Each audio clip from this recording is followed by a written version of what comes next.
Good day and welcome to the Believers Lounge podcast. Thank you for joining us today. I am joined in the studio by none other than John.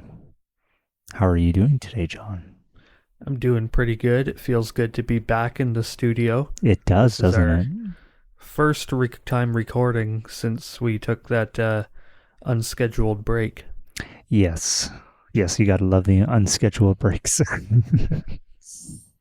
Yes, well, I do echo John's words that I am glad to be back. It's been a while. We're glad to get into the swing of things again. We have some new things for you, which, I mean, that's kind of obvious, right? Because why would you listen to things that we've already talked about? Got some new guests lined up. We do. We're looking forward to that for sure. When those are ready, we'll definitely let you know. We'll make an announcement. But until then, let's go with our episode for this week.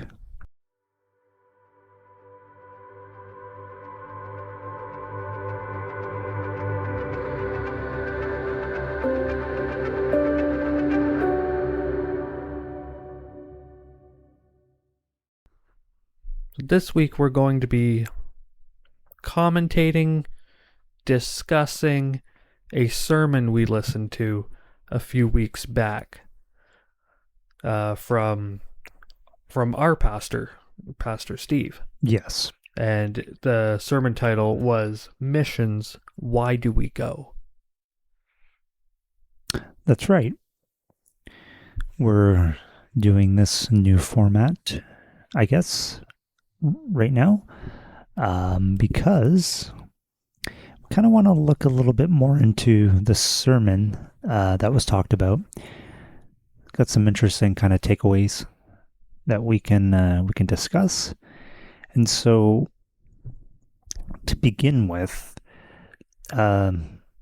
we'll read through the scripture that was kind of used as the reference point for the sermon, and that verse is found in Matthew chapter 9, verse 9 to 13, I believe,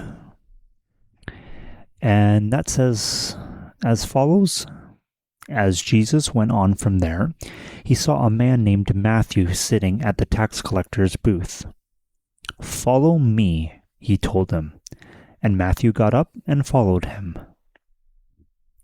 While Jesus was having dinner at Matthew's house, many tax collectors and sinners came and ate with him and his disciples. When the Pharisees saw this, they asked his disciples, "Why does your teacher eat with tax collectors and sinners?" On hearing this, Jesus said, "It is not the healthy who need a doctor, but the sick. But go and learn what this means. I desire mercy, not sacrifice. For I have not come to call the righteous, but sinners." Now, many of you might know that scripture. Again, that's one of the first times or the first time I should say, that we see or we hear about Matthew specifically being called to be a disciple. And do we want to start off by just kind of talking about the verse there and kind of seeing what we find interesting?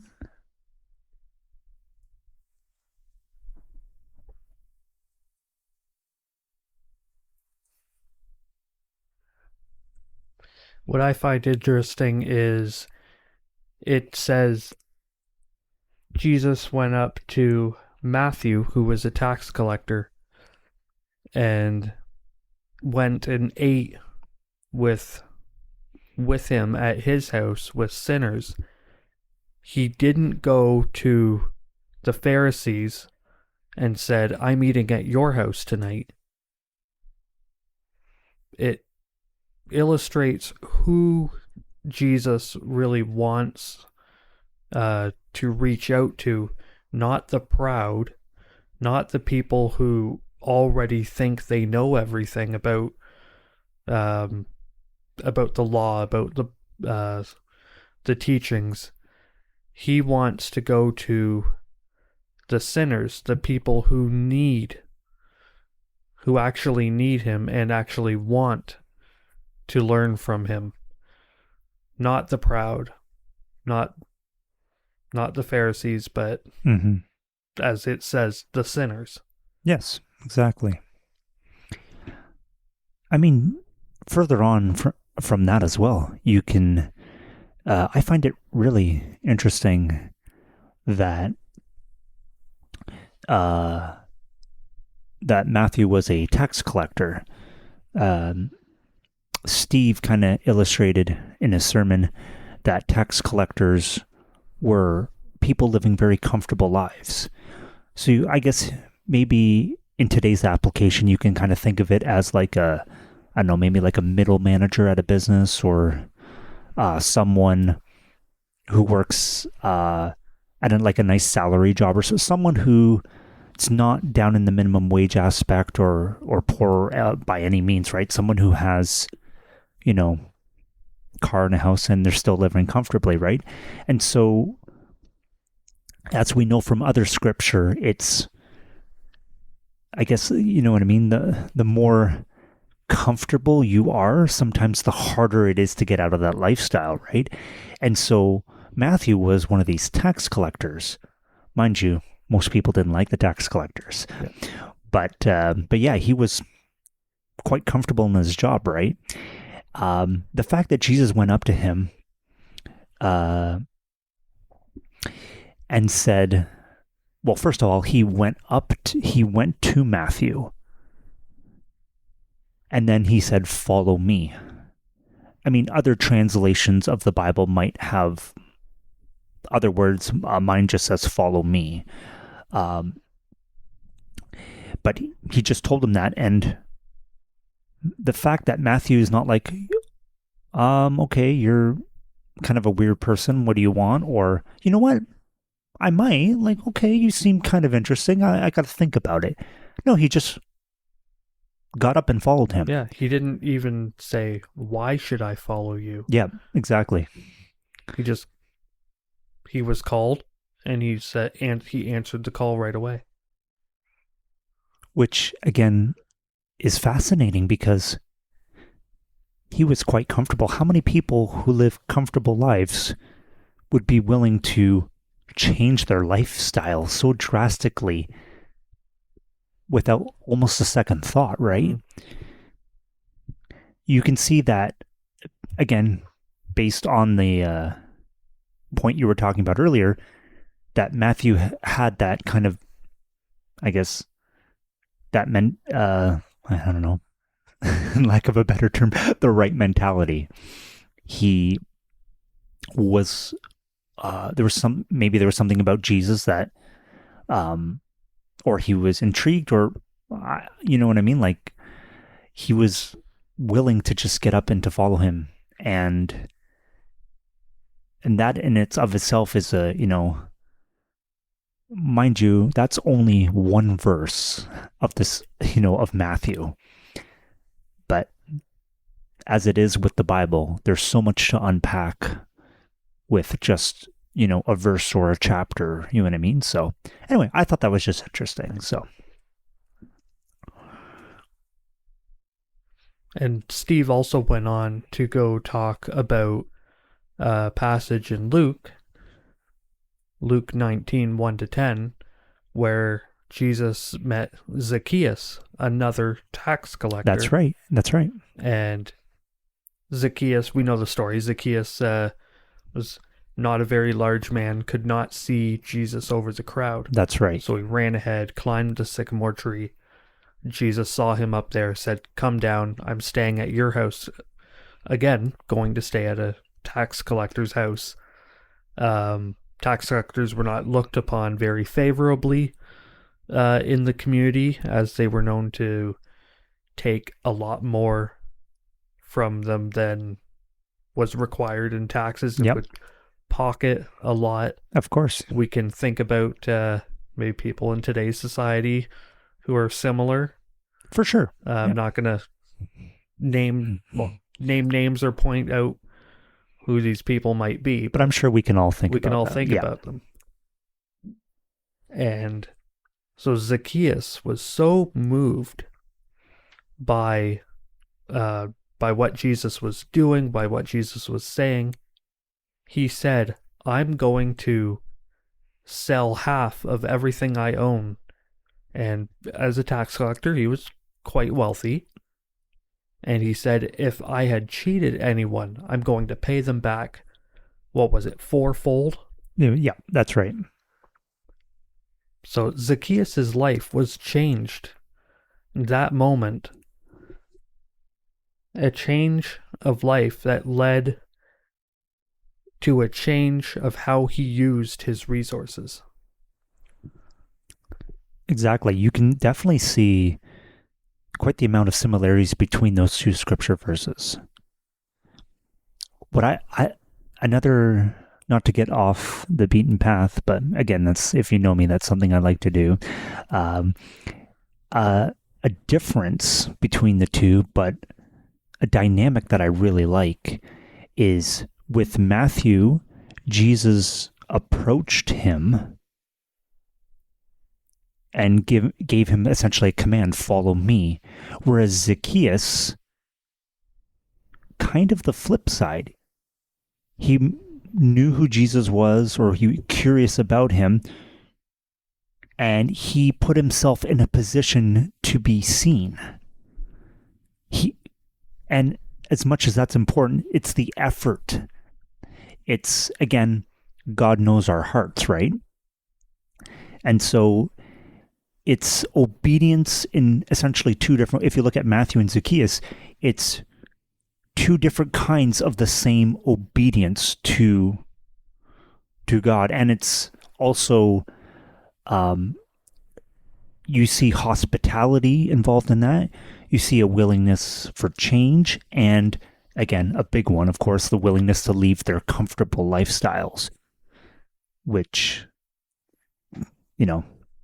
not to keep going back to that point, but that is a big point for us in today's world, where the ideology is get enough stuff, have enough status that you can be comfortable, and then you've made it, you're good, and just do whatever you want, live day to day, you're fine, right? And so this is a culture shock from that ideology. But I think it's important to note, again, that obedience in these manners is a key point as to what Jesus is trying to, maybe show us for our own application as well.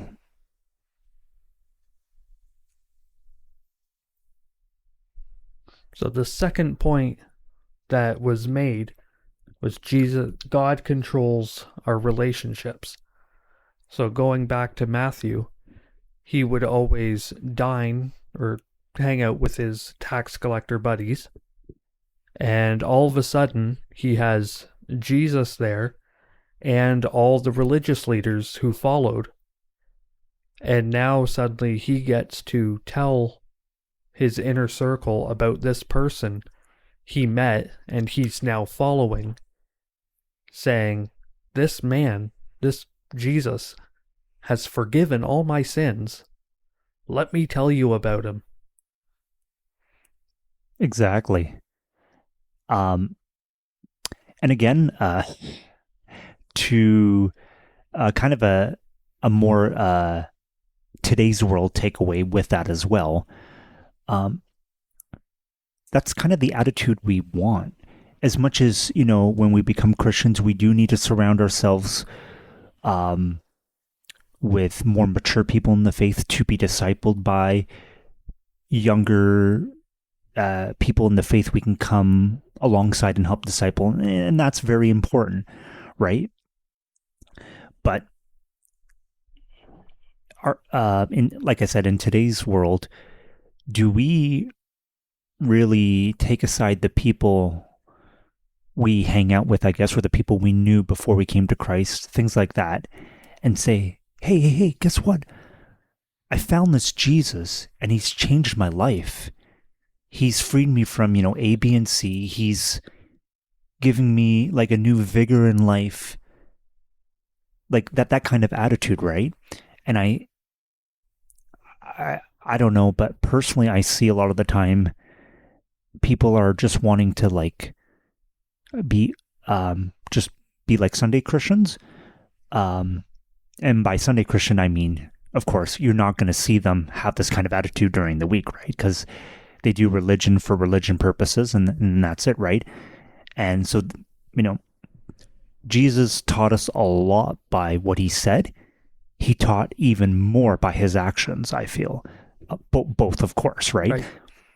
And this action, but we are seeing here Matthew, inviting Jesus into one of his, I guess, personal spaces.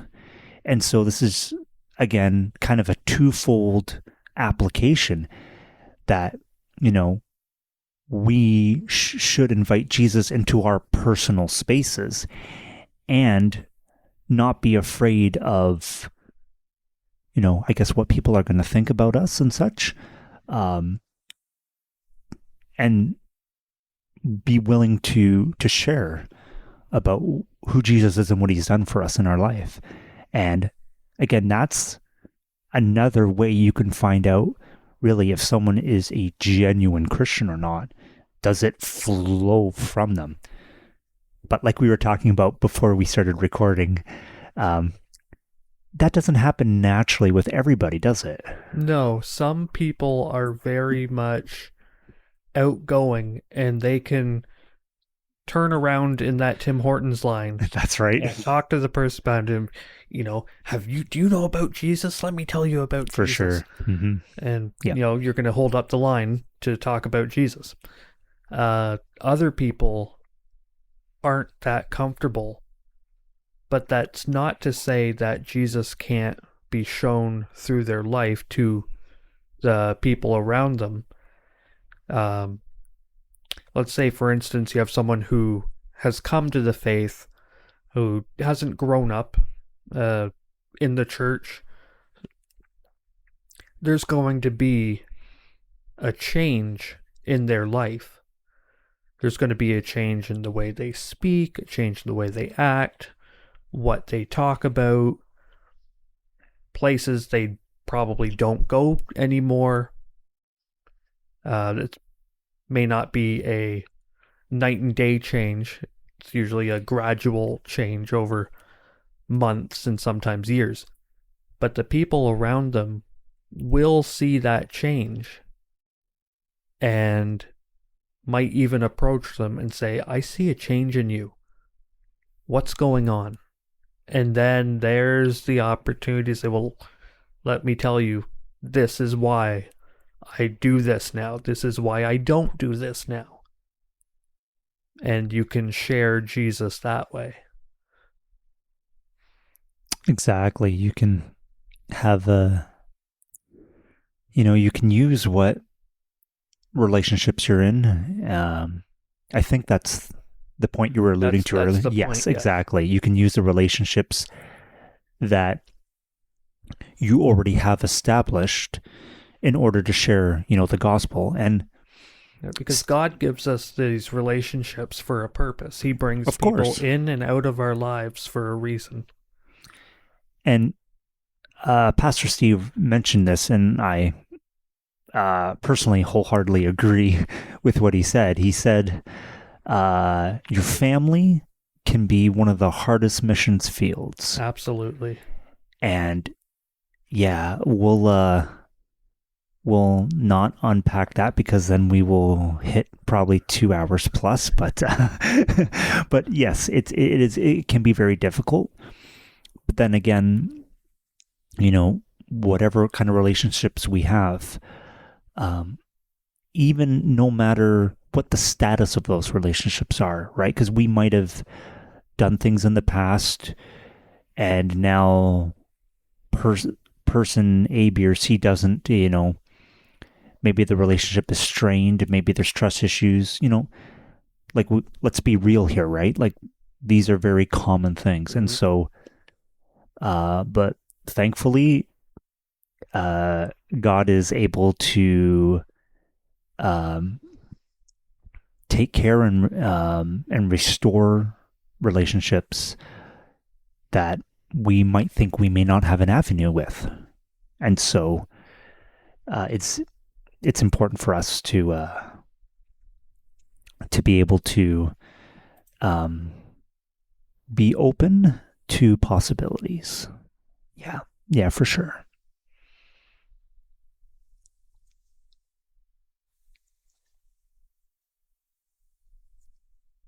So if we want to move on to talking about the third point, the third point is God controls my reactions or my responses to ridicule.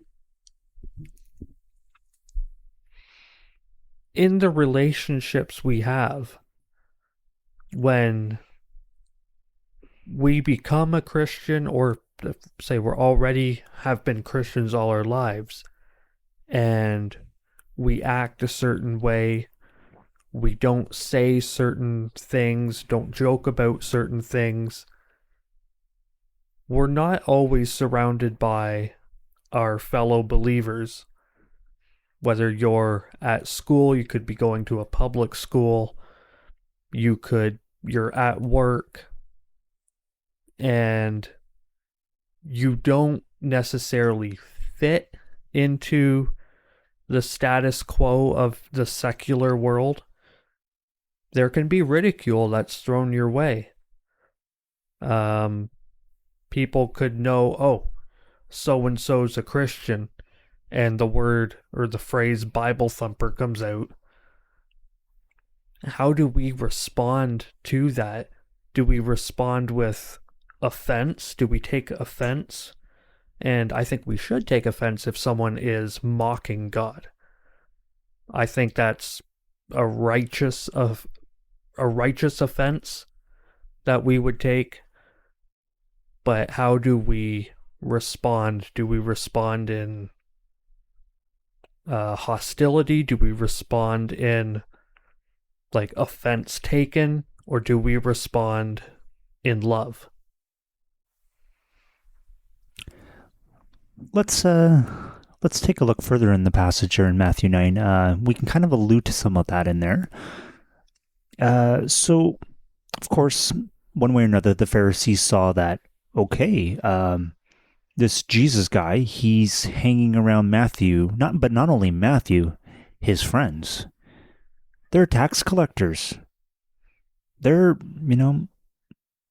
not good people. Why do you say A, B, and C and call yourself, the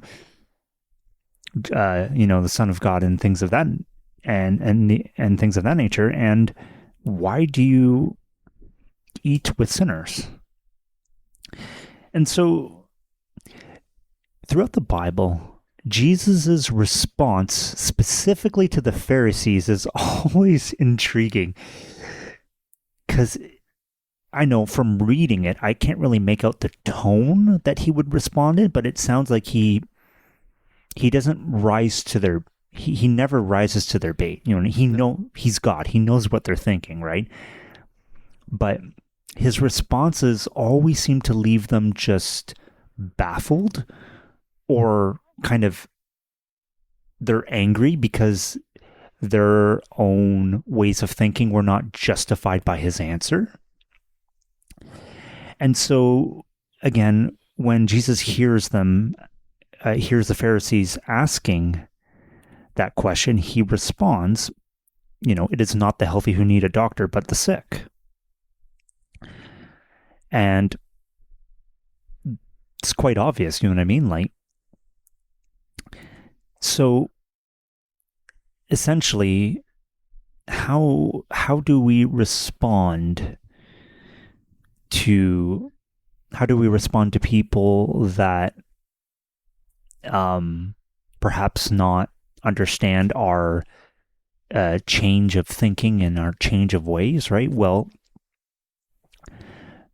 we have to understand. I personally think it's two things. We have to understand that at the end of the day, people can really say all they want. God's plan and purposes are still going to happen. Nothing is able to stand against God's plan. And God has the ultimate victory in the end, right? So with that in mind, people can say, and they have said the most derogatory things about Christianity, about the Bible, about God. And there's so much almost perversion of things out in our society today. But regardless of that, God's ways are, God's ways are still going to happen. And so now, is that a reason for us just to disregard what people say? No, I don't think so. I think as Christians, responding in love is very important, but we tend to think love in the kind of a soft hug, it's okay, everything's going to be okay, I'm here, I love you, the more finer parts of love, right? Sometimes when we think respond in love, we don't think the righteous part of it, the just part of it. That's still all of God's character, you know what I mean? And so I don't know, I think it's important to address, hey, I'm a Christian. I believe in God and Jesus, and in God and in Jesus, and I don't, you can just simply say, I don't like it, when you say those kind of things, right? And I mean, being direct is,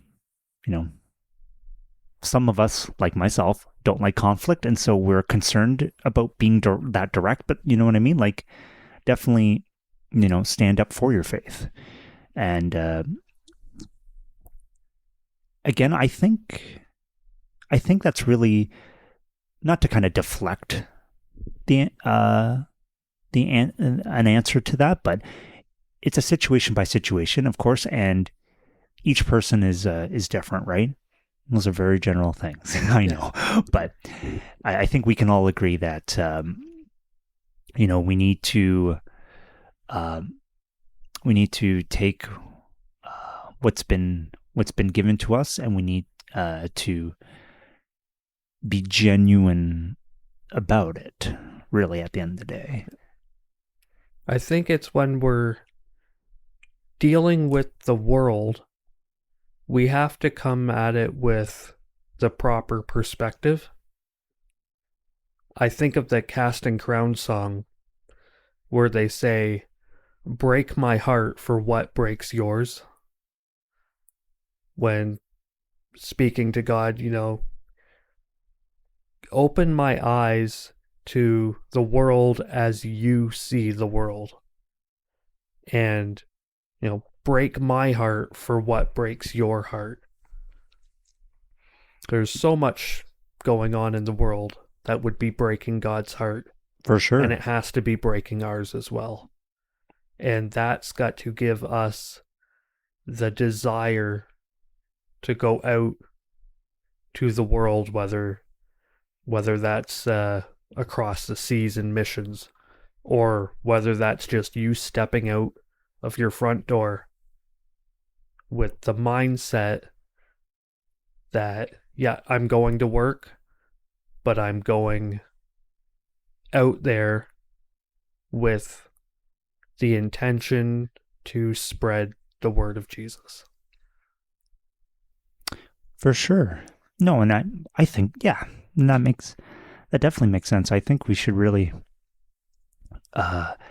be willing to be used wherever we are. You know what I mean? Whether it's here at home, we don't need to be able to be, plugged into, I guess, the right opportunities as we might see it. We don't need to be looking for an opportunity when maybe God's kind of tapping us on our shoulder saying, hey, that person you just wave to every morning? There's an opportunity, you know what I mean? Yeah, exactly. And so we can definitely, there's a lot of takeaways from that. And so I think it's important to really, definitely consider, okay, we're made for missions. That's really what we are. As Christians, we're made to be in missions. It doesn't need to be a spiritual gifting. We all should do it. Go and make disciples of every, you know what I mean? And that's very important. And so, for those listening, if you're interested in wondering what sermon we're talking about, or we're kind of taking some takeaways here from, we will put the link in the description to wherever you're listening, to the YouTube video. And if you're interested, you can definitely take a listen to Pastor Steve's message on this. I would definitely encourage you to do that if you had the time, and that would provide a little bit more context, I think. But for sure. Again, thank you for listening to our conversation about being made for missions. Why do we go? And we feel like that's an important question to ask ourselves first and foremost before getting into the specifics. And so thank you for listening, and I hope you tune in again 2 weeks from now.